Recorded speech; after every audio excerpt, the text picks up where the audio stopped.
مانگو اور میں دوں گا. وہ نہ مانگنے پہ ناراض ہے، اس سے نہیں مانگتے.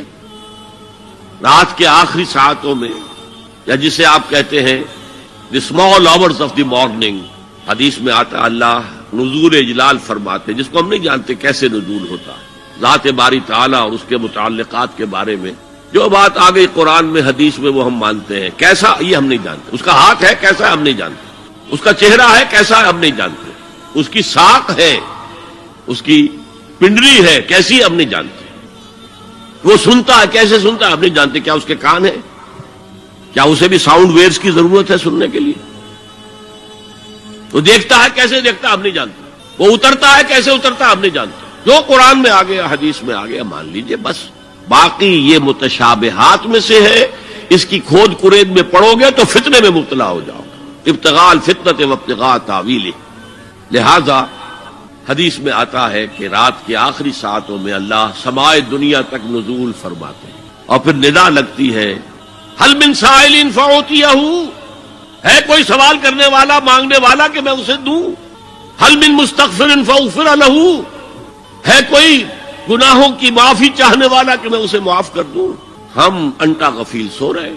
ہم تو مائل بکرم ہے، کوئی سائل ہی نہیں. راہ دکھلائیں کسے؟ رہرو منزل ہی نہیں. راہ کسے دکھائیں؟ اللہ کے راستے پر چلنے کا فیصلہ کرو، اللہ کی راہ میں جہاد کا فیصلہ کرو، پھر اللہ راستہ کھولے گا. والذین جاہدوا فینا لنہدینہم سبلنا. وہ لوگ کہ جو ہمارے راستے میں جہاد کریں، محنت کریں، مشقتیں کریں، ہم لازماً ان پر اپنے راستے کھولتے چلے جائیں. تو دعا شرک فی الدعا. مانگو صرف اللہ سے، اللہ سے، اللہ سے. وہ چاہے کسی فرشتے کے ذریعے، چاہے کسی فوت شدہ ولی اللہ کی روح کے ذریعے سے، چاہے کسی کو بھی نہیں، براہ راست اپنے حکم سے. اس کی تو قدرت ہے، جو چاہے کرے. کن فیکون. وہ جیسے بھی ہو وہ آپ کی ضرورت پوری کرے گا. وہی ہے جو کہ مشکلات کو حل کرنے والا ہے، وہی ہے کہ رزق دینے والا ہے، وہی ہے. وَلَقَدْ آتَيْنَا لُقْمَانَ الْحِكْمَةَ أَنِ اشْكُرْ لِلَّهِ وَمَنْ يَشْكُرْ فَإِنَّمَا يَشْكُرُ لِنَفْسِهِ وَمَنْ كَفَرَ فَإِنَّ اللَّهَ غَنِيٌّ حَمِيدٌ. وَإِذْ قَالَ لُقْمَانُ لِابْنِهِ وَهُوَ يَعِظُهُ يَا بُنَيَّ لَا تُشْرِكْ بِاللَّهِ إِنَّ الشِّرْكَ لَظُلْمٌ عَظِيمٌ. إِلَى قَوْلِهِ يَا بُنَيَّ أَقِمِ الصَّلَاةَ وَأْمُرْ بِالْمَعْرُوفِ وَانْهَ عَنِ الْمُنكَرِ وَاصْبِرْ عَلَى مَا أَصَابَكَ إِنَّ ذَلِكَ مِنْ عَزْمِ الْأُمُورِ. وقال تبارک و تعالی اننی انا اللہ لا الہ الا انا فاعبدنی واقم الصلاۃ لذکری. صدق اللہ العظیم. محترم لطف الرحمان صاحب ناظم قرآن کالج، محترم پروفیسر حافظ محمد فاضل صاحب رئیس شعبہ عربی و اسلامیات، محترم میجر ریٹائرڈ فتح محمد صاحب ناظم دارالمقامہ اور عزیز طلبہ، میں سب سے پہلے تو آپ حضرات کو مبارکباد پیش کرتا ہوں کہ آپ نے یہ 2 روزہ صلاۃ کیمپ منعقد کیا. میں یہ سمجھتا ہوں کہ قرآن کالج کی یہ پہلی تقریب ہے کہ جو اس کے قیام کے مقصد کے ساتھ بڑی گہری ہم آہنگی رکھتی. پھر یہ کہ جس انداز میں اسے منظم کیا گیا ہے، اس میں خاص طور پر میجر صاحب کی جو فوجی تربیت ہے اس کا جو عمل دخل مجھے نظر آیا ہے، تو میں اس پر بھی انہیں ہدیہ تحسین پیش کرتا ہوں اور امید کرتا ہوں کہ آئندہ بھی دین کے جو اہم اور بنیادی موضوعات ہیں ان پر اسی طرح کے تربیتی کیمپ منعقد کرتے رہیں گے. میری گفتگو کا جو اس وقت عنوان معین ہے اور جو اس وقت آپ کے سامنے لکھا ہوا بھی ہے، فلسفہ دین میں نماز کی اہمیت. اس میں سب سے پہلے تو میں توجہ دلاؤں گا کہ لفظ فلسفہ اصلاً عربی کا ہے اور نہ ہی یہ قرآن حکیم کی اصطلاح ہے. یہ لفظ بھی اپنی اصل کے اعتبار سے یونانی ہے. فلسفی اگرچہ فلسفی عربی میں اب استعمال ہوتا ہے اور فلاسفہ اس کی جمع بھی ہوتی ہے، لیکن واقعتاً یہ عربی زبان کا لفظ نہیں ہے. اسی کی ایک مثال اور ہے تصوف.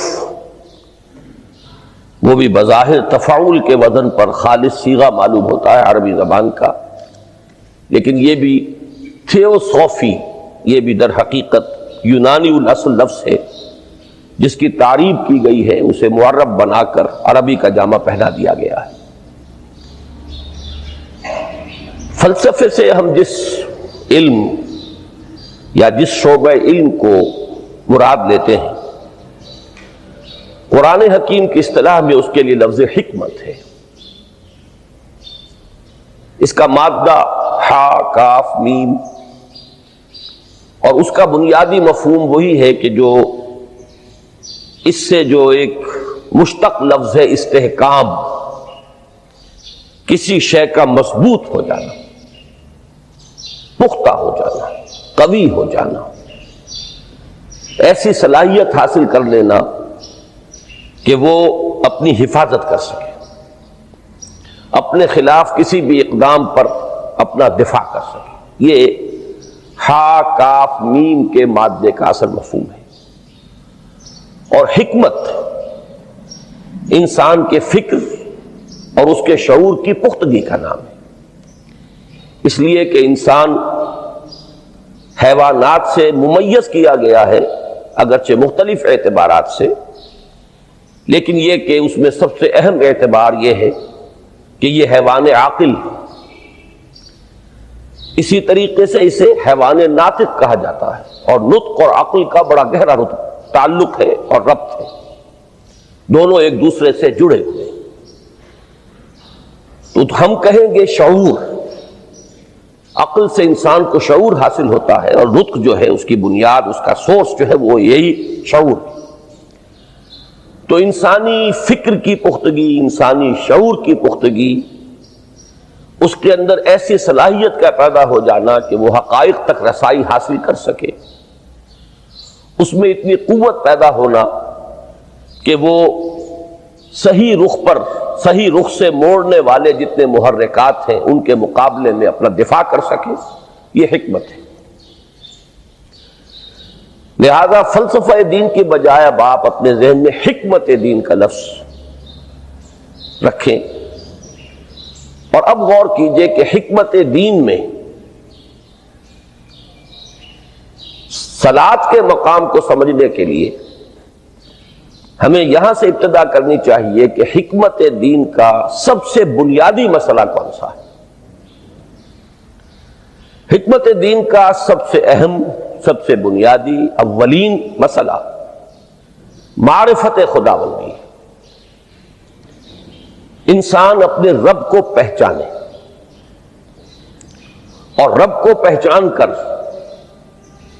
اپنے فطری جذبہ تشکر کو اس کی ذات سے وابستہ کر دیں. یہ فطری جذبہ تشکر بھی آپ سمجھ لیجئے کہ یہ بھی نہ صرف انسان بلکہ حیوانات کا بھی خاصہ ہے کہ اگر ان کے ساتھ کوئی بھلائی کی جائے تو ایک خاص رد عمل ان کی طبیعت میں پیدا ہوتا ہے جسے ہم جذبہ شکر یا جذبہ تشکر سے تعبیر کر سکتے ہیں.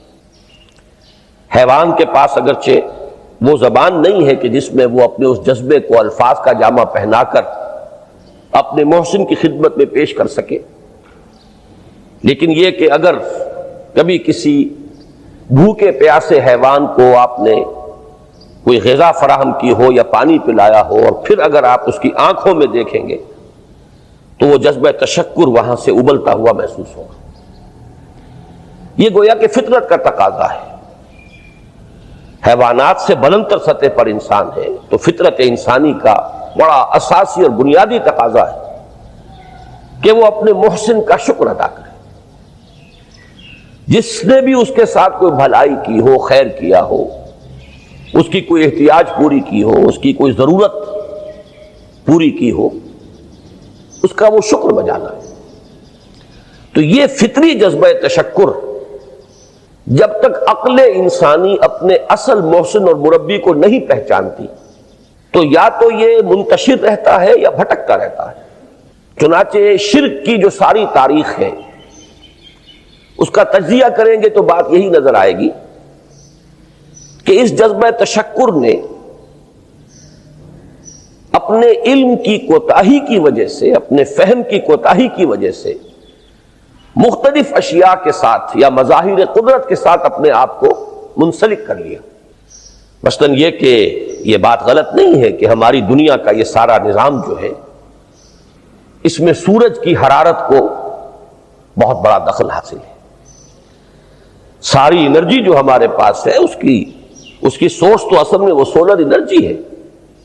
لکڑی بھی آپ جلا کر اگر آگ کے ذریعے سے حرارت حاصل کرتے ہیں تو وہ بھی در حقیقت سورج ہی کی وہ حرارت تھی کہ جو اس لکڑی میں جذب ہوئی ہے، اس نے وہ صورت اختیار کی۔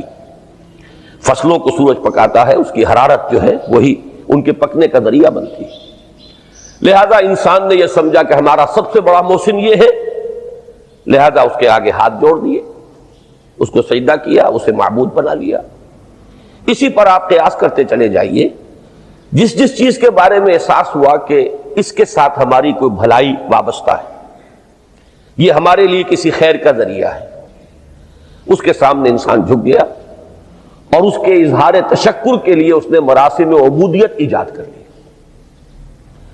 تو عقل انسانی کی اصل معراج یہ ہے کہ وہ اپنے اصل مربی کو پہچانے، اپنے اصل رب کی معرفت حاصل ہو جائے کہ یہ تمام مظاہر فطرت، مظاہر قدرت، اگرچہ یہ سب ہیں اس دنیا میں، اس کے نظام کو مختلف پہلوؤں سے ان کے ساتھ وابستہ کیا گیا ہے، لیکن یہ سب خود کسی اور کی ربوبیت کے مظہر ہے۔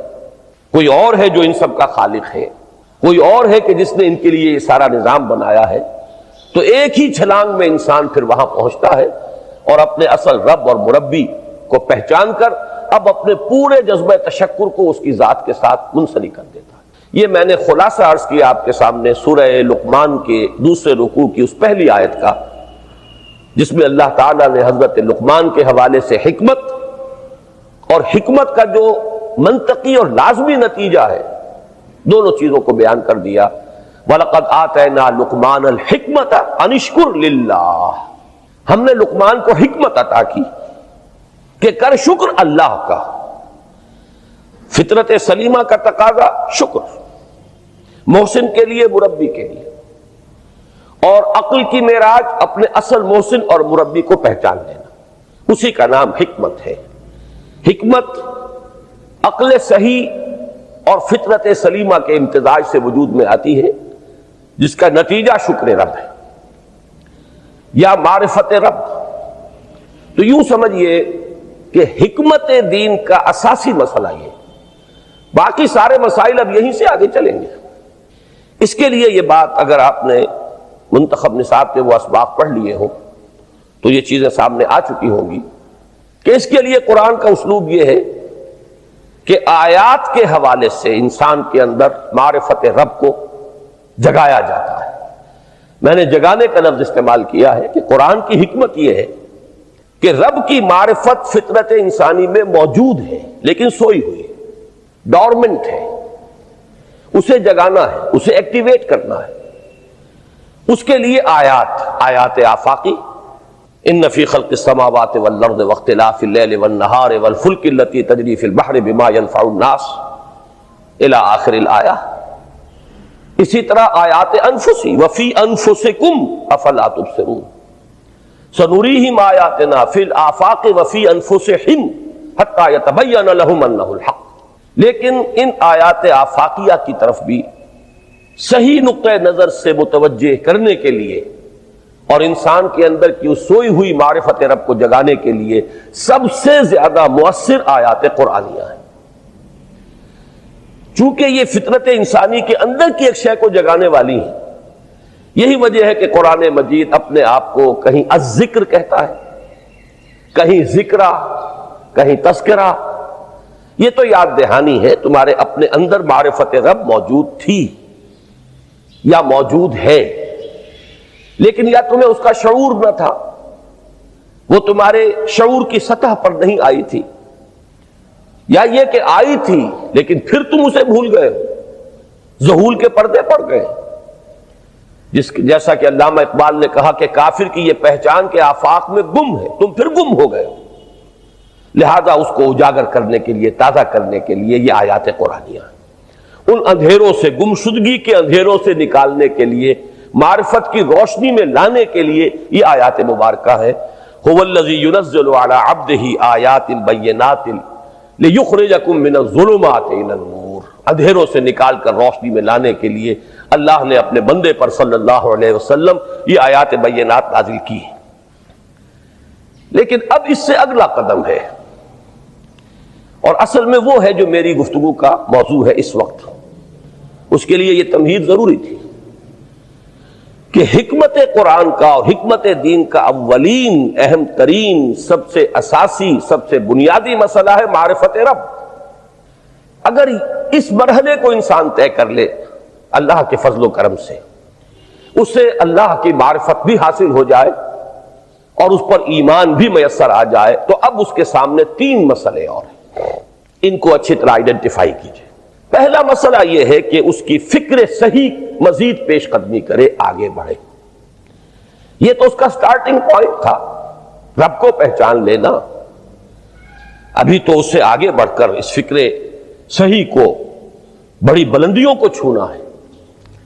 جیسے کہ کلمہ طیبہ کی تمثیل بیان کی گئی قرآن مجید میں، کَشَجَرَةٍ طَیِّبَةٍ أَصْلُهَا ثَابِتٌ وَفَرْعُهَا فِي السَّمَاءِ. تو فکر انسانی کے لیے وہ اصل ثابت، جمی ہوئی جڑ جو ہے وہ تو ہے معرفت رب. لیکن اب یہ فکر ترقی کرے گی، یہ نشو و نما پائے گی، یہ آگے بڑھے گی، اس کی شاخیں یہ آسمانوں سے بات کریں گی، آسمانوں کی بلندیوں کو چھوئیں گی. تو سب سے پہلا مسئلہ ہے فکر صحیح کی مزید پیش رفت، پیش قدمی. دوسرا مسئلہ انسان کا بہت بنیادی، عمل کی درستی، صحیح عمل. انسان اپنے نفس امارہ سے مغلوب ہو کر یا جذبات کی رو میں بہہ کر یا ماحول کے اثرات سے مرعوب ہو کر وہ کسی غلط رخ پر نہ پڑ جائے، تو اس کے عمل کو درست رکھنے کے لیے کوئی اسے سہارا درکار ہے. اور تیسری ضرورت اس کی، یہ میرے نزدیک اس دور میں سب سے زیادہ نگاہوں سے اوجھل ہو چکی ہے، یہاں تک کہ ہمارے بہت سے دینی حلقے بھی، خاص طور پر جو ریلیجس ایکٹیوسٹ شمار ہوتے ہیں، جو دین کی احیائی جد و جہد میں مصروف نظر آتے ہیں، تجدید دین، احیاء دین، غلبہ دین، اقامت دین، ان کی بھی ایک بہت بڑی محرومی ہے کہ وہ ایک تیسرے گوشے کو تقریباً نظر انداز کر رہے ہیں، اور وہ ہے روحانی ترقی. اس لیے کہ انسان کی اصل عظمت کی بنیاد تو وہ روح ہے جو اس میں پھونکی گئی. وَنَفَخْتُ فِيهِ مِن رُوحِي، جس کا تعلق ذات باری تعالیٰ کے ساتھ ہے. کم سے کم یہ تو ہر شخص مانے گا، کوئی بڑے سے بڑا ریشنلسٹ اور روحانیت کا منکر شخص وہ بھی یہ تو ماننے پر مجبور ہے کہ اللہ تعالیٰ نے اس کی جو نسبت اپنی طرف فرمائی ہے، روحی، اس میں در حقیقت انسانی روح کی عظمت اور اس کی شرافت، اس کی بلندی اور اس کی بزرگی کی طرف اشارہ ہے. بہرحال اس کی ترقی، فکر صحیح کی ترقی. نمبر 2، عمل کی درستی، اس میں افراط و تفریط نہ ہو، اس میں انسان نفس امارہ سے مغلوب ہو کر یا جذبات کی رو میں بہہ کر یا ماحول کے اثرات سے متاثر ہو کر کوئی غلط اور غیر متوازن راستہ اختیار نہ کر لے. اور نمبر 3، روحانی ترقی. اب ان میں سے پہلی چیز کو لیجئے، فکر صحیح کے مزید ارتقاء اور اس کی مزید پیش قدمی کے لیے قرآن حکیم نے بھی سورہ آل عمران کے آخری رکوع میں ذکر کو سب سے پہلے اور سب سے اہم عامل کی حیثیت سے شمار کیا ہے۔ چنانچہ اس کی پہلی آیت جو ہے سورہ آل عمران کے آخری رکوع کی، اس میں تو وہی مضمون جو میں بیان کر چکا وہ آیا ہے، ان فی خلق السماوات والارض واختلاف اللیل والنہار لآیات لأولی الالباب، یقیناً آسمان اور زمین کی تخلیق میں اور دن اور رات کے الٹ پھیر میں نشانیاں ہیں ہوش مندوں کے لیے۔ ان کے ذریعے سے انسانی شعور کے اندر وہ معرفت رب اجاگر ہوگی۔ وہ پہلا مرحلہ اب اس نے طے کر لیا، وہ ڈورمنٹ معرفت اب ایکٹیویٹ ہو گئی۔ اب مزید فکر کا مرحلہ ہے جو اگلی آیت میں آیا ہے، الذین یذکرون اللہ قیاما وقعودا وعلی جنوبہم ویتفکرون فی خلق السماوات والارض ربنا ما خلقت ھذا باطلا سبحانک فقنا عذاب النار۔ یعنی تفکر جو ہے، ویتفکرون فی خلق السماوات والارض، وہ تفکر کرتے ہیں، غور و فکر کرتے ہیں آسمان اور زمین کی تخلیق میں، لیکن اس تفکر کے ساتھ لازماً ذکر، اور ذکر مدام، ذکر بھی وہ کہ جو مستقل ہو، ہر حالت میں ہو۔ الذین یذکرون اللہ قیاما وقعودا وعلی جنوبہم، وہ لوگ کہ جو اللہ کو یاد رکھتے ہیں، اللہ کا ذکر کرتے ہیں، کھڑے ہوئے بھی، بیٹھے ہوئے بھی، اور اپنے پہلوؤں کے بل یعنی لیٹے ہوئے بھی۔ اب ان تین کے سوا تو کوئی پوزیشن انسان کی نہیں ہے، اسی کا نام ہے دوام ذکر۔ اور اس کے ساتھ اگر وہ تفکر کرتے ہیں تو ان کا فکر اگلی منزل تک پہنچتا ہے۔ میں اس پر زیادہ بحث اس وقت نہیں کروں گا، اس وقت میں نے چونکہ وہ تین باتیں بیان کی تھی، میں درجہ بدرجہ چاہتا ہوں کہ آگے بڑھوں اور ایک حد سے زیادہ کسی بھی مسئلے میں تجاوز نہ کروں۔ یہ جو بات سورہ آل عمران کی آخری رکوع کی اس دوسری آیت میں آئی ہے، اسی کو مولانا روم نے بیان کیا ہے بہت ہی سادہ لیکن بڑے پرمغز شعر میں، این قدر گفتیم باقی فکر کن، فکر اگر جامد بوت رو فکر کن۔ اس قدر تو ہم نے تمہیں بتا دیا، سمجھا دیا، یہ بات تو آ گئی تمہارے عقل میں، اب جاؤ خود غور کرو، مزید آگے پیش قدمی کرو۔ این قدر گفتیم باقی فکر کن، فکر اگر جامد بوت رو فکر کن، فکر میں جمود آ جائے، فکر سست پڑ جائے تو جاؤ پھر ذکر کرو۔ تو یہ ذکر اور فکر گویا کہ گاڑی کے دو پہیے ہیں کہ جن سے فکر انسانی صحیح رخ پر آگے بڑھے گا۔ اگر یہ ذکر ساتھ نہیں رہے گا تو فکر انسانی کج ہو جائے، تا ثریا می رود دیوار کج، پھر وہ فکر جو ہے وہ بلندی کو کتنے ہی پہنچ جائے لیکن وہ ٹیڑھی بلندی ہوگی، وہ صراط مستقیم پر پیش قدمی کرنے والا فکر نہیں ہوگا۔ اسی کو علامہ اقبال نے اپنے دو اشعار میں، کیونکہ انہوں نے مولانا روم کو اپنا پیر بھی تسلیم کیا ہے، مرشد رومی، تو یہ فکر جو ہے، یہ خیال جو مولانا روم نے پیش کیا، اسی کو علامہ اقبال نے دو اشعار میں میں سمجھتا ہوں کہ مزید شکوہ کے ساتھ، مزید خوبصورت اور حسین انداز میں پیش کیا ہے۔ جز بقرآن زے غمی روباہی است، فقر قرآن اصل شاہنشاہی است۔ قرآن کے بغیر اگر کوئی شعر بھی ہو تو وہ بھی اصل میں لومڑی ہے، اس کی کوئی حقیقت نہیں ہے، اس لیے کہ اصل شاہنشاہی جو ہے وہ تو فقر قرآن ہے۔ اب فقر قرآن کیا ہے؟ فقر قرآن اگر آپ لکھا ہوا دیکھیں گے اس کو تو اس کے آگے یہاں اب سوالیہ نشان آ جائے گا، فقر قرآن یعنی سوچو فقر قرآن کیا ہے، اور جواب ہے اختلاط ذکر و فکر۔ فقر قرآن امتزاج سے وجود میں آتا ہے کہ اس میں ذکر بھی ہو فکر بھی ہو، اور فکر را کامل نہ دیدم جز بے ذکر، میں نے فکر کو کبھی بھی اپنی منزل مقصود تک پہنچتا ہوا نہیں پایا جب تک کہ اس کے ساتھ ذکر نہ ہو۔ تو پہلی شے تھی فکر انسانی کی صحیح رخ پر مزید پیش قدمی اور پیش رفت، اور اس کے لیے لازم ہے ذکر و فکر کا امتزاج۔ دوسری چیز کو لیجئے عمل کی درستی۔ اس عمل کی درستی کے لیے اللہ تعالی کے ساتھ ایک گہرے تعلق کی ضرورت ہے،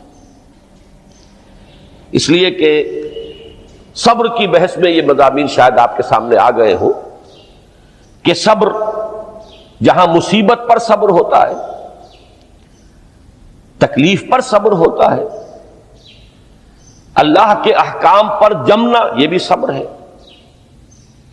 نفس کی خواہشات کی باغ کو تھام کر رکھنا، کھینچ کر رکھنا یہ بھی صبر ہے، اور استقامت، کسی شے پر قائم رہنا یہ بھی صبر ہے۔ تو عمل صحیح پر استقامت کے لیے وَاصْبِرْ وَمَا صَبْرُكَ إِلَّا بِاللَّهِ، اس صبر کی سب سے اہم جو بنیاد ہے، اس کا جو سب سے بڑا ذریعہ ہے، اس کا جو سب سے بڑا سہارا ہے، وَمَا صَبْرُكَ إِلَّا بِاللَّهِ، اس کے لیے ضرورت ہے ایک گہرے تعلق کی کہ اللہ کے ساتھ ایک ایسا تعلق برقرار رہے جو نہ صرف گہرا ہو بلکہ دائم و قائم، مسلسل۔ ذرا ظہول ہوگا، تعلق مع اللہ میں ذرا کمی آئے گی، شیطان کا وار کاری ہو جائے گا۔ اسی کو حضور نے حدیث میں یوں تعبیر کیا ہے تمثیلاً کہ جو دل اللہ کی یاد سے غافل ہے اس پر، فارسی کا وہ مقولہ بھی ہے کہ خانہ خالی را دیو می گیرت، گھر خالی رہے تو جنات اس پر دیو جو ہے آ کر قبضہ جما لیتے ہیں۔ تو خانہ قلب جو ہے اگر یاد خدا بندی سے خالی ہو گیا تو شیطان ابلیس لعین اپنی تھوتنی ٹکا دیتا ہے۔ یہ لفظ آتا ہے سور کے منہ کے لیے تھوتنی، جس طرح اس کا نکلا ہوا سا منہ ہوتا ہے آگے، تو یہ لفظ استعمال کیا گیا کہ وہ اپنی تھوتنی انسان کے دل پر جما کر اور پھونکے مارنی شروع کر دیتا ہے۔ تو شیطان کو موقع ہی تب ملتا ہے جب انسان کے تعلق مع اللہ کے اندر کمی ہو، وہ خانہ بالکل خالی ہو گیا ہو یا اتنا ضعیف ہو گیا ہو کہ کل عدم ہو جائے، گویا کہ نہیں۔ تیسری چیز کی طرف آئیے، روحانی ترقی۔ روحانی ترقی کے لیے میں ایک اصطلاح کے سامنے لا رہا ہوں، اس سے مراد کیا ہے؟ روحانی ترقی کے لیے ہماری دینی اصطلاح ہے تقرب الی اللہ، اللہ سے قریب تر ہوتے چلے جانا۔ اس پر میرا ایک کتابچہ بھی ہے، تقرب الی اللہ کے دو مدارج، دو درجے، جو در حقیقت ایک حدیث نبوی علیہ الصلوۃ والسلام ہی پر مبنی ہے کہ حضور نے ایک درجہ قرار دیا ہے تقرب بالفرائض، فرائض کے ذریعے سے انسان اللہ کا قرب حاصل کرے۔ ایک ہے تقرب بالنوافل، نوافل کے ذریعے سے اللہ کا قرب حاصل کرے۔ ان میں کیا نسبت و تناسب ہے، اہمیت کے اعتبار سے کون بڑھ کر ہے، بلندی کے اعتبار سے کون بڑھ کر ہے، یہ تمام مسائل میں نے اپنی اس تقریر میں بیان کیے تھے جو اس کتابچے میں شائع ہوئی ہے۔ اس وقت میں اس کی تفصیل میں نہیں جا رہا، صرف یہ تذکرہ اس لیے کر رہا ہوں کہ جن کو بھی خواہش ہو جائے وہ اس کا مطالعہ کرے۔ ہماری اس وقت کی گفتگو سے وہ کتابچہ اس جگہ پر منسلک ہوگا۔ تو تقرب الی اللہ، یہ تقرب کوئی فزیکل فینومینن نہیں ہے، جسمانی یا مادی مسئلہ نہیں ہے۔ اللہ سے قرب یہ نہیں ہے کہ کوئی کروڑوں میل کا فاصلہ ہے، اب ہمیں کوئی رسی پر چڑھنا ہے اوپر بڑی محنت اور مشقت سے، فصل تو ہے ہی نہیں، فاصلہ ہے ہی نہیں، بعد ہے ہی نہیں۔ نحن اقرب الیہ من حبل الورید، ہم تو انسان سے اس کی شہرگ سے بھی زیادہ قریب ہیں۔ ہوا معکم اینما کنتم، وہ تو تمہارے ساتھ ہی ہوتا ہے جہاں کہیں بھی تم ہو، بس صرف یہ کہ تمہاری توجہ نہیں ہوتی، تم اور چیزوں میں مشغول و مصروف رہتے ہو، تم ہماری طرف دھیان ہی نہیں دیتے، تم ہماری طرف متوجہ ہی نہیں ہوتے۔ ہم تو مائل بے کرم ہے، کوئی سائل ہی نہیں، راہ دکھلائیں کسے رہنو منزل ہی نہیں۔ انسان جب متوجہ ہو جاتا ہے اور بڑھتا ہے، آگے پیش قدمی کرتا ہے روحانی اعتبار سے، تو یہ ہے در حقیقت تقرب الی اللہ، اور اسی کو ہم کہیں گے روحانی ترقی۔ اب ان تین چیزوں کو اگر آپ نے ذہن میں جما لیا، پھر میری بات کی ترتیب اس کو ذہن میں قائم کیجئے۔ ہم چلے کہاں سے؟ کہ دین کے ساتھ اصل مناسبت فلسفے کی نہیں، حکمت کی۔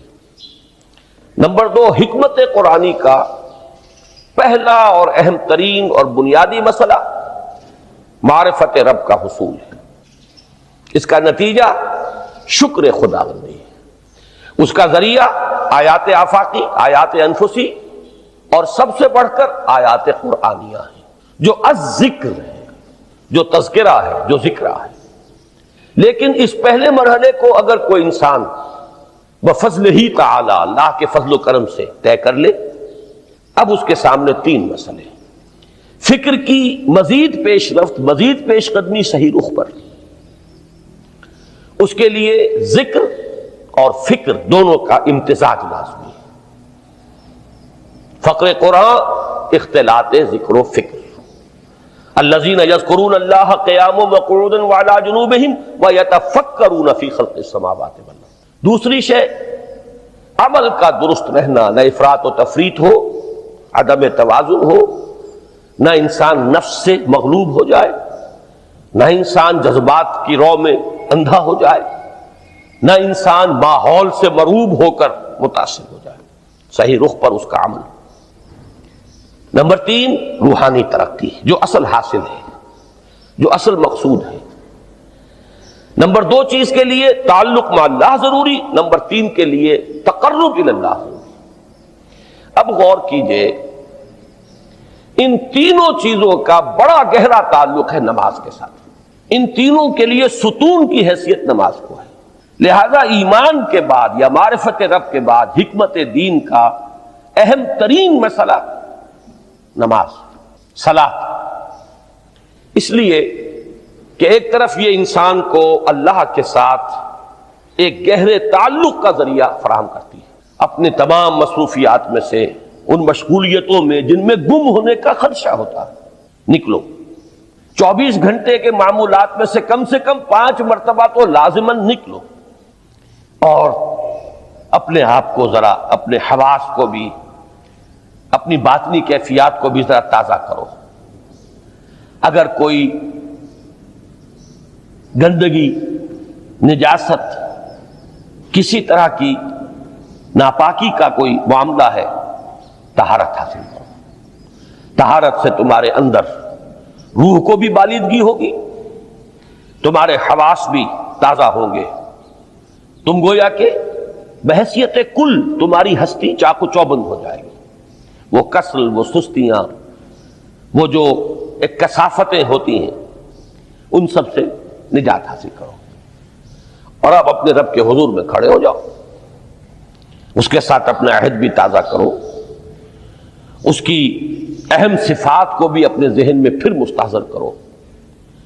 یہی وجہ ہے، دیکھیے میں نے جو آیات آپ کو شروع میں سنائی تھی، سورہ لقمان کی 2 آیتیں.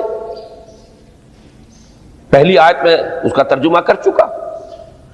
دوسری آیت وَلَقَدْ وَإِذْ قَالَ لُقْمَانُ لِابْنِهِ وَهُوَ يَعِظُهُ يَا بُنَيَّ لَا تُشْرِكْ بِاللَّهِ إِنَّ الشِّرْكَ لَظُلْمٌ عَظِيمٌ.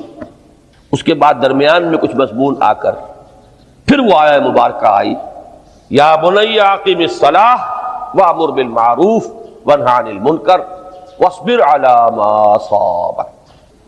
گویا کہ اہم ترین چیز، بنیادی ترین چیز، اللہ کو محض پہچان لینا کافی نہیں ہے، یاد رکھنا ضروری ہے.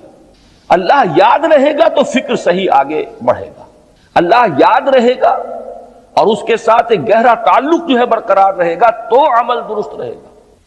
بالکل یہی بات سورہ طٰہٰ میں جو پہلی وحی حضرت موسیٰ علیہ السلام پر ہوئی، اور پہلا مخاطبہ ہے، چونکہ حضرت موسیٰ کو یہ انبیاء کرام کے مقدس گروہ میں ایک امتیازی حیثیت حاصل ہے کہ ان سے براہ راست گفتگو ہوئی ہے، اگرچہ صرف ایک پردہ تھا، اوٹ من ورائے حجاب گفتگو ہوئی ہے، لیکن یہ کہ کوئی فرشتے کا درمیانی جو ہے وہ لنک نہیں تھا. براہ راست اللہ تعالیٰ نے حضرت موسیٰ علیہ السلام سے کلام فرمایا. کلم اللہ موسیٰ تکلیما.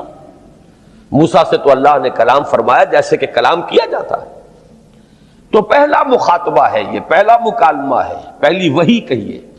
اسی میں یہ الفاظ بھی موجود ہیں، اننی انا اللہ لا الہ الا انا فاعبدنی وَأَقِمِ الصَّلَاةَ لِذِكْرِي. یہ گویا کہ حکمت قرآنی کا ایک بہت بڑا خزانہ ہے یہ آیت مبارکہ، کہ خود حضرت موسیٰ علیہ السلام کو جو ہدایت دی جا رہی ہے، میں ہوں، میں اللہ، اننی انا اللہ لا الہ الا انا، میرے سوا کوئی معبود نہیں، فاعبدنی، بس میری بندگی، میری عبادت، میری پرستش، میری محبت، اس کو اختیار کرو۔ وَأَقِمِ الصَّلَاةَ لِذِكْرِي، اور نماز کو قائم رکھو میری یاد کے لیے۔ بلکہ اسی سلسلہ کلام میں آگے چل کر سورہ طٰہٰ میں آتا ہے، کافی گفت و شنید کے بعد جب حضرت موسیٰ نے کچھ معذرت بھی کی، کچھ دعائیں بھی کی، اللہ نے ایک دعا قبول بھی کی کہ ان کے بھائی کو بھی شریک کر دیا، حضرت ہارون کو بھی۔ اس کے بعد پھر جب فرمایا کہ اب جاؤ فرعون کی طرف، تو اس میں فرمایا وَلَا تَنِيَا فِي ذِكْرِي، اور دیکھنا یہ جو عظیم مشن تمہارے کندھے پر آ گیا ہے، بڑا بھاری اور کٹھن ایک فرض ہے جو تم پر عائد ہو گیا ہے، اس کے لیے سب سے بڑی تمہارے پاس جو قوت کا ذریعہ ہے وہ نماز ہے۔ اقیم فلا تنیا عن ذکری، میری یاد میں کبھی غفلت نہ کرنا، اس میں کبھی کوئی کمی نہ آنے دینا۔ جیسا کہ میں نے عرض کیا تھا کہ جیسے ہی وہ تعلق جو ہے کمزور پڑتا ہے یا منقطع ہو جائے معاذ اللہ، تو پھر انسان گویا کہ شیطان کے لیے ایک لقمہ تر بن جاتا ہے۔ اب آپ غور کیجئے، تیسری شے تقرب الی اللہ، اس کے حوالے سے بھی جو فرائض اور نوافل کی بات ہے اس کو اس وقت ذہن سے نکال کر یہ سمجھیے کہ اس میں نماز کا کیا مقام ہے، اس لیے کہ نماز فرض بھی ہے، نماز نفل بھی ہے، وہ تو ان دونوں میں شریک ہو جائے گی۔ اب اس کو لفظ صلاۃ کے حوالے سے آپ ان دونوں چیزوں کو سمجھیے۔ صاد لام واو یا یہ چونکہ حروف علت ایک دوسرے سے بدلتے رہتے ہیں، یہ جو مادہ ہے اس کی جو خالص لغوی اصل ہے، جو خالص عربی زبان میں اس کا بنیادی مفہوم ہے، وہ آگ جلانا یا آگ تاپنا یا آگ سینکنا، حرارت حاصل کرنا۔ لہذا بار بار آتا ہے جہنم کے ذکر میں، اسلوہا، اب جلو اس میں، تاپو اس کو، یہ سینکے گی تمہیں۔ بلکہ تفتلون کا لفظ آیا ہے حضرت موسیٰ کے کلام میں، جب وہ گئے تھے کوہ طور پر، جب پہنچ گئے تو تھے آگ تک کی تلاش میں، لعلکم تستلون، تو اپنے اہل خانہ سے یہی کہا تھا کہ مجھے کہیں وہ روشنی نظر آ رہی ہے، غالباً کوئی وہاں سے آگ مل سکے گی، ورنہ یہ کہ کوئی رہنمائی کو رستہ مجھے مل سکے گا، میں وہ آگ لے آؤں گا، کوئی چنگاری وہاں سے لے آؤں، لعلکم تستلون، تاکہ تم، اب یہ اصطلاح در حقیقت باب افتعال ہے، اور یہ تے یہاں پر کوئے کی شکل اختیار کر گئی، تا نے توبن کی صورت اختیار کی سواد کی وجہ سے۔ بہرحال اس کا سب سے بنیادی مفہوم جو ہے وہ ہے تاپنا، سکائی حاصل کرنا، حرارت۔ اس کے حوالے سے سمجھ لیجئے کہ سب سے بنیادی تعلق اس کا جو ہے وہ روح کے ساتھ ہے۔ روح میں محبت خداوندی کی آگ اگر ٹھنڈی پڑ گئی ہو، اگر محبت خداوندی کی حرارت میں کمی ہو رہی ہو، تو اس کو اثر نو، جس کو کہ میں آج سوچ رہا تھا تو ایک لفظ ذہن میں آیا کہ جیسے بیٹری اس کو ریچارج کیا جاتا ہے، اسی طریقے سے روح کے اندر محبت خداوندی کی اس حرارت کو اثر نو تازہ کرنا، یہ ہے در حقیقت نماز کا اصل مقصد۔ اس لیے کہ اس لفظ کا بنیادی مفہوم، اصل لغوی مفہوم تو یہ، اگرچہ اس کا سب سے زیادہ کثرت سے جو استعمال ہوتا ہے، اور لفظ صلاۃ جس سے در حقیقت جس تصور پر مبنی ہے وہ ہے اقدام، کسی کی طرف متوجہ ہونا اور پھر دعا۔ صلاۃ کا سب سے قریبی مفہوم لفظی جب بیان کیا جائے گا، اس سے مراد، اس کے معنی، تو دعا اس میں اہم ترین ہے۔ کسی کی طرف توجہ کرنا، مناجات کرنا، گفتگو کرنا، مخاطبہ، مکالمہ، دعا، یہ در حقیقت صلاۃ کا سب سے بڑا اصطلاحی مفہوم ہے۔ لیکن جو اس کا مادہ ہے، صاد لام واو یا صاد لام یا، اس کا اصل مفہوم جو ہے وہ تاپنا، حرارت حاصل کرنا۔ تو ان دونوں کے حوالے سے عرض کر رہا ہوں، وہ تاپنا اور حرارت حاصل کرنا وہ ہے روح کے اعتبار سے۔ وہ جو کہا اقبال نے کہ بجھی عشق کی آگ اندھیر ہے، مسلمان نہیں راہ کا ڈھیر، یہ عشق کی آگ جب بجھ جاتی ہے، در حقیقت یہی تو انسان کی روحانی موت ہے۔ جب یہ نہ رہے تو چاہے منطق میں بہت انسان ماہر ہو، مجھے اقبال کا ایک شعر یاد آیا ہے، تقابل کرتے ہوئے ایک انسان محکوم اور ایک انسان حر، آزاد انسان، ان کی نفسیات میں جو بنیادی فرق علامہ اقبال نے مختلف مواقع پر بیان کیے ہیں۔ محکوم ہے بیگانہ اخلاص و مروت، ہر چند کے منطق کی دلیلوں میں ہے چالاک، تو منطق کی دلیلوں میں انسان چالاک ہو جائے اور وہ لغت ہائے حجازی کا وہ ایک خزانہ بن جائے، اسے تمام الفاظ کے معنی یاد ہو، وہ بڑے مسائل فقہ کے اسے ازبر ہو، جزیات بے انتہا جزیات جو ہیں وہ مستحضر ہو، فلسفے کے بڑے بڑے مسئلے اس نے حل کر لیے ہوں، لیکن اگر روح میں وہ اللہ کی محبت کی آگ نہیں ہے، وہ تپش نہیں، بجھی عشق کی آگ اندھیر ہے مسلمان نہیں راکھ کا ڈھیر۔ اسی کے حوالے سے آج مجھے یاد آیا تھا کہ وہ جو بڑی سادہ سی ایک نظم ہے، اللہ تعالیٰ سے دعا یا رب دل مسلم کو وہ زندہ تمنا دے، اس میں بھی جو الفاظ آئے ہیں جو روح کو گرما دے اور قلب کو تڑپا دے، یہ ہے اصل جو مقصود ہے نماز کا۔ اور یہی وہ چیز ہے جیسا کہ میں نے عرض کیا تھا کہ نگاہوں سے اوجھل، یہ پہلو سامنے ہے ہی نہیں، دوسرا پہلو سامنے ہے اور وہ بھی میرے نزدیک بہت اہم ہے، بہت بنیادی ہے، اس میں کوئی شک نہیں، لیکن یہ ہے بلند ترین منزل کہ تقرب الی اللہ، اس کے لیے در حقیقت یہ کس لیے درکار ہے؟ روح کے اندر عشق کی حرارت اور گرمی تازہ ہو جائے۔ بسا اوقات یہ اندر دب جاتی ہے، جیسے انگارہ ہوتا ہے آگ کا، اس کے اوپر خاک اور راکھ آ جاتی ہے، اندر کچھ ہوتی ہے، آگ دبی ہوئی سمجھ، آگ بجھی ہوئی نہ جان، اس دبی ہوئی آگ کو پھر ایک شعلہ بنانا، پھر اس کے اندر ایک حیات تازہ پیدا کرنا، یہ ہے نماز کا اہم ترین اور بلند ترین مقصد۔ لیکن اس کے ساتھ ہی اس نماز میں ذکر ہونا، اس کا یہ ذکر ہے، اور ذکر کی جب میں فہرست بیان کیا کرتا ہوں بہت سے حضرات کے سامنے ہوگا کہ ذکر کا در حقیقت مفہوم ہے استحضار اللہ فی القلب۔ ہمارے ہاں غلطی سے جو ذرائع ذکر ہیں انہیں ذکر قرار دے دیا گیا ہے، نماز ذکر نہیں ہے، نماز ذکر کا ذریعہ ہے۔ اقیم الصلاۃ لذکری، نماز قائم کرو میرے ذکر کے لیے۔ یہ اللہ اللہ کہنا یا ادعیہ معصورہ جو حضور صلی اللہ علیہ وسلم کی مسنون دعائیں ہیں، انہیں اپنے تمام معمولات دنیاوی کے ساتھ ساتھ ان دعاؤں کو بھی انسان پڑھتا رہے، اللہ سے دعا کرتا رہے، یہ تمام ذرائع ذکر ہیں۔ سبحان اللہ الحمدللہ الحمدللہ، اس کا آپ ورد کیجئے، یہ بھی ذریعہ ذکر ہے۔ حقیقت میں ذکر ہے استحضار اللہ فی القلب، اللہ کو دل میں لے آنا، اللہ کو دل میں حاضر کر لینا، اصل میں تو ترجمہ ہوگا، لیکن حاضر جاننا، یہ کیفیت جو ہے انسان کو حاصل ہو جائے۔ اب اس کے حوالے سے ذرا بات سمجھیے کہ ایک تو میں عرض کر چکا ہوں مجسم ذکر تو قرآن ہے، لہذا ذکر کی فہرست جب آپ کریں گے ذرائع ذکر تو ان میں سب سے پہلے قرآن آئے گا، اس لیے کہ وہ ہماری حکمت کے پہلے مسئلے کو حل کر رہا ہے، بنیادی مسئلہ، اہم ترین مسئلہ۔ دوسرے نمبر پر ذکر جو ہے، اب اس کے لیے کچھ اصطلاحات جو میرے مختلف دروس میں شاید آپ کے سامنے بعد میں آئیں یا پہلی آ چکی ہوں، ان کے حوالے سے میری بات سمجھیے۔ ایک ذکر غیابی ہے، تھرڈ پرسن میں، صیغہ غائب میں اللہ کی یاد کرنا، اللہ اکبر اللہ اکبر اللہ اکبر۔ اب یہ اللہ اکبر جو ہے یہ جملہ اسمیہ خبریہ ہے، ایک حقیقت کی تکرار آپ کر رہے ہیں، اللہ سب سے بڑا ہے، اللہ سب سے بڑا ہے، سبحان اللہ سبحان اللہ سبحان اللہ۔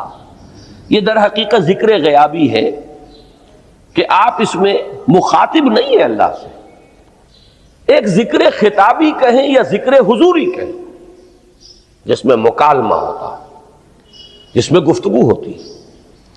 تو نماز در حقیقت ذکر حضوری اور ذکر خطابی کی بلند ترین شکل ہے۔ اس لیے میں نے عرض کیا تھا کہ نماز کے لفظ یا صلاۃ کے لفظ یہ اصطلاحی معنی جو اکثر و بیشتر کیے جاتے ہیں وہ ہے دعا. اور دعا میں ہوتا کیا ہے؟ مکالمہ ہے، مخاطب، اے اللہ، اے میرے رب، اے پروردگار. پھر یہ کہ اس میں اقدام اور کسی کی طرف متوجہ ہونا. یہی وجہ ہے کہ افتتاح صلاۃ، نماز کو شروع کرنے کے لیے، ایک تو وہ الفاظ جو قرآن مجید میں آئے ہیں، انی وجہت وجہی للذی فطر السماوات والارض حنیفا وما انا من المشرکین. یہ ہے توجہ کا ارتکاز، بشرطے کہ یہ صرف الفاظ ہی نہ نکل رہے ہوں، واقعتاً یہ تعبیر ہو اس وقت کی انسان کی نفسیاتی کیفیت کی، کہ شعوری طور پر وہ فیصلہ کرتا ہے کہ اب میں منقطع ہو رہا ہوں،